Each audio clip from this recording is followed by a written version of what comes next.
సంవత్సరాలలోనే పూర్తి స్థాయిలో నిధులు కేటాయించి ప్రాజెక్టును కంప్లీట్ చేసినటువంటి మహానాయకుడు, మహా వ్యక్తి డాక్టర్ వైఎస్ రాజశేఖర రెడ్డి గారు. ఈరోజు రాయలసీమ ప్రాంతంలో పోతిరెడ్డిపాడు అయిపోయి ఇటుపక్క ప్రాంతాలన్నీ సస్యశ్యామలంగా ఉన్నా, మరొక పక్క కరువు ప్రాంతాలు జైసల్మార్ తర్వాత ఎడారి ప్రాంతంగా మారబోతుంది అనంతపురం జిల్లా అన్నటువంటి దగ్గర నుంచి ఈరోజు దేశంలోనే టాప్ మోస్ట్ హార్టికల్చర్గా డెవలప్ అయినా ఈయన చెప్పేటువంటి ఆ పచ్చదనం వచ్చినా దానికి కారకులు డాక్టర్ వైఎస్ రాజశేఖర రెడ్డి గారు. 2004లో ఆయన ముఖ్యమంత్రి అయిన తర్వాత ప్రారంభం చేసి 2009 ఆయన మరణించేది దాదాపుగా కంప్లీట్ స్టేజ్ తీసుకొచ్చారు. మళ్ళా కొంచెం ఆలస్యమైన 2012లో హంద్రీనీవాకు నీళ్లు వచ్చాయి. నీ హాయంలో కనీసం పని కూడా మొదలుపెట్టలేదు, కేవలం నీ పేరుతో బోర్డులు వేసుకున్నావు, ₹1 కేటాయించలేదు.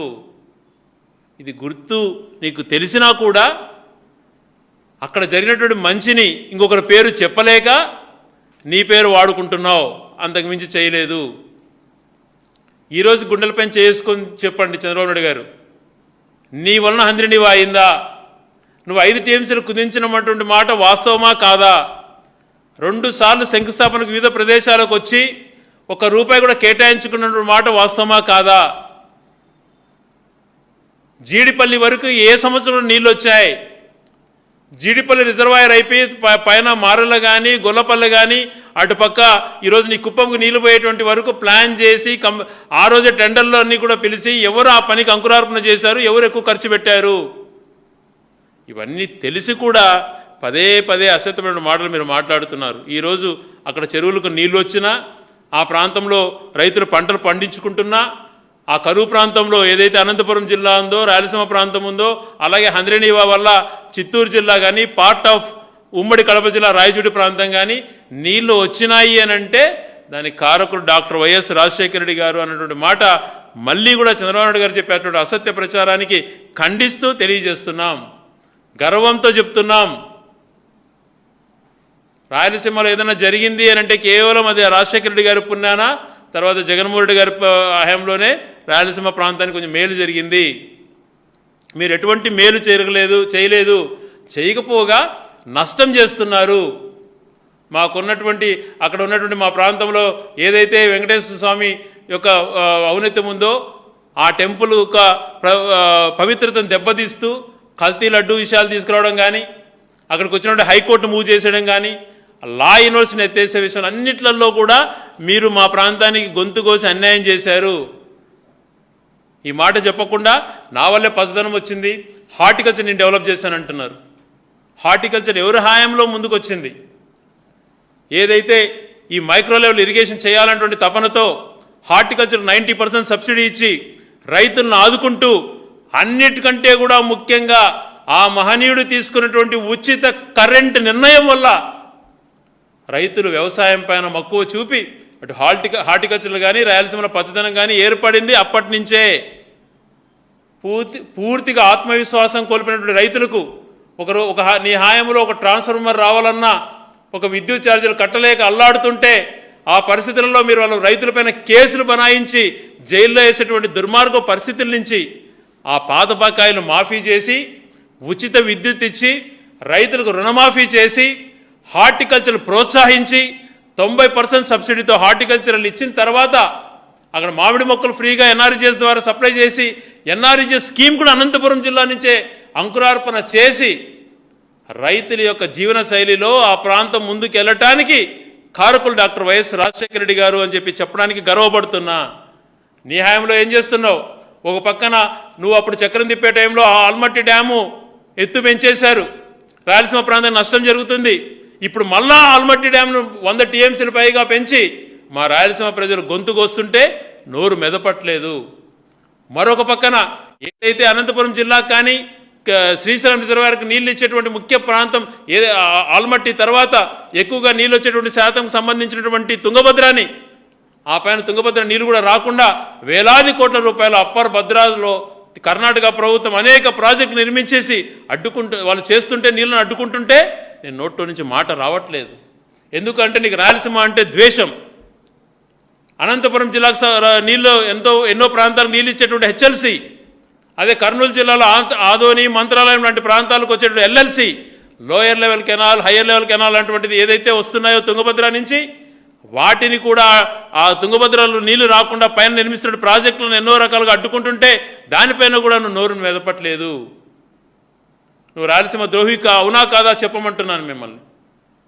ఇన్ని రకాలుగా అన్యాయం చేస్తూ మరొక పక్కన రాయలసీమ లిఫ్ట్ అన్నటువంటిది ఎన్నో రకాలుగా మేలు చేస్తుంది ఆ ప్రాంతానికి అని తలపెట్టి ఆ కార్యక్రమాన్ని దాదాపుగా పూర్తి చేసి జగన్మోహన్ గారు చేస్తే ఈరోజు పక్క రాష్ట్ర ముఖ్యమంత్రి ఒత్తిడి వల్ల ఆపేసేసి, అదే ముఖ్యమంత్రి చెప్పారు నా ఒత్తిడి వల్ల ఆపాడు చంద్రబాబు నాయుడు అని, ఇంతవరకు దాన్ని ఖండించకపోగా ఆ ప్రాజెక్ట్ని ఆపేసేసి నీకు ఈ ప్రాంతం పైనటువంటి ద్వేషాన్ని నువ్వు నిరూపించుకున్నావు. మేమేదో ఎగ్జాగ్రేట్ చేయడానికో అక్కడ ప్రాంతీయ విద్వేషాలు రెచ్చగొట్టడానికి కాదు మా ఆవేదన. ఇది మా హృదయంలో మా ప్రాంత ప్రజల కోసం మాట్లాడాల్సిన పరిస్థితి ఏర్పడింది కాబట్టి మాట్లాడుతున్నాం. ఎట్టి పరిస్థితులలో దీన్ని ఇంకొక రకంగా విద్వేషాలు అనేది నువ్వు మాట్లాడుకుంటుండొచ్చు, కానీ రాజకీయ ప్రయోజనాల కోసం మాకు ఆ ఉద్దేశం లేదు. ఇన్ని రకాల అన్యాయం చేస్తూ మరొక పక్కన అక్కడ హైకోర్టు లా యూనివర్సిటీ ఎత్తేసేసి ఇప్పుడు ఇక్కడ ఏదో చేయబోతున్నాను, సృష్టించబోతున్నానని మాట్లాడుతున్నావు. గత 10 రోజుల నుంచి చూస్తున్నాం నీ పత్రిక అధిపతులతో ఇష్టానుసారం వైఎస్ఆర్సీపీకి సంబంధించిన నాయకులను హేళన చేస్తూ మహిళలను కించపరుస్తూ పదే పదే మాట్లాడుతున్నావు. మేము అడిగే దాంట్లలో, మేము ప్రశ్నించే దాంట్లలో మీకు ధైర్యం ఉంటే సమాధానం చెప్పండి. ఎందుకని నువ్వు కేవలం ఈరోజు అక్కడ ఒక 20 గ్రామాలకు సంబంధించినటువంటి ల్యాండ్ ఎక్విజిషన్ కోసం, అక్కడ రియల్ ఎస్టేట్ కోసం తప్పిస్తున్నావో, కేవలం అక్కడ 1000 కోట్లు దోచుకోవడానికి ప్రయత్నం చేస్తున్నావో దాన్ని మాత్రం ప్రశ్నిస్తున్నాం. మా వ్యతిరేకత అమరావతి పేరుపైన కానీ ప్రాంతం పైన కానీ కాదు. నువ్వు భవిష్యత్ తరాలకు నష్టపరుస్తున్నావు. ఒకసారి ఆలోచన చేయి. ప్రపంచవ్యాప్తంగా జరుగుతున్న పరిణామాలను గమనించుకో. అక్కడ మీరు ఏదైతే చేపట్టినటువంటి ప్రాజెక్ట్ని అవినీతిమయం చేస్తున్నావో దాన్ని ప్రశ్నిస్తున్నాం.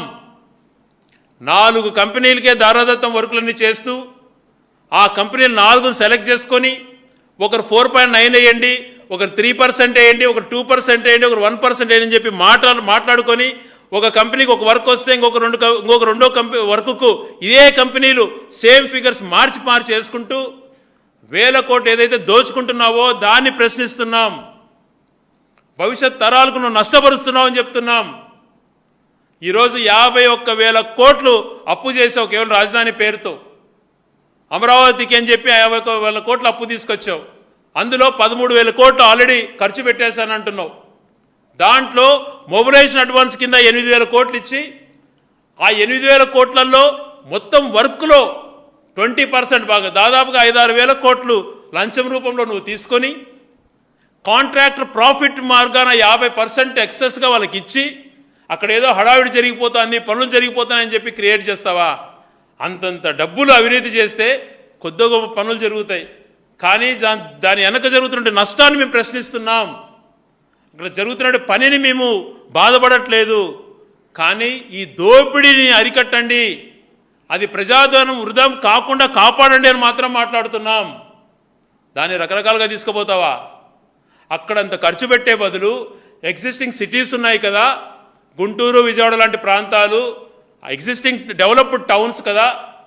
మేమేదో అన్ని ప్రాంతాలు అభివృద్ధి చేయాలనుకున్నాం, 3 రాజధానులుగా ఉండాలి అని మిగతా ప్రాంతాలు డెవలప్ కావాలని ఆలోచన చేశాం. మేబీ అది ప్రజలకు మేమేమి దాన్నేమి అదే చేయండి అని పట్టుపట్టట్లేదు. మీకు ప్రజలు మ్యాండేట్ ఇచ్చారు కదా, తక్కువ ఖర్చుతో అయ్యేటువంటి ప్రాంతాన్ని ఎన్నుకొని ప్రజలకు ఉపయోగపడే విధంగా ఎందుకు చేయలేకపోతున్నారు అని ప్రశ్నిస్తున్నాం. అవినీతిమయం చేస్తున్నారని అడుగుతున్నాం. 51,000 కోట్లు ఇప్పుడే లోన్లు తీసుకొని వచ్చావు. 13,000 కోట్లలో మొబిలైజేషన్ అడ్వాన్స్ అని చెప్పి కాంట్రాక్టులకు ఇచ్చి దాంట్లో నువ్వు దాదాపుగా 80% లాగేశావు. మిగిలినటువంటిది 50% ప్రాఫిట్తో వాళ్ళకి వర్కులు ఇచ్చి అక్కడ జరుగుతున్న అవినీతిని ప్రశ్నిస్తున్నాం. అక్కడ కూడా ఉదాహరణలు తీసుకోమంటున్నాం. ప్రపంచం గురించి నేను గ్లోబల్ లీడర్ని, నాకు పెద్ద విజన్ ఉంది, ఆ ఫోన్లు టీవీలన్నీ నేనే కనిపెట్టా, రాకెట్లు నేనే కనిపెట్టా, కంప్యూటర్ నాదే అన్నటువంటి చెప్పే వ్యక్తివి కనీసం గమనించుకోవా?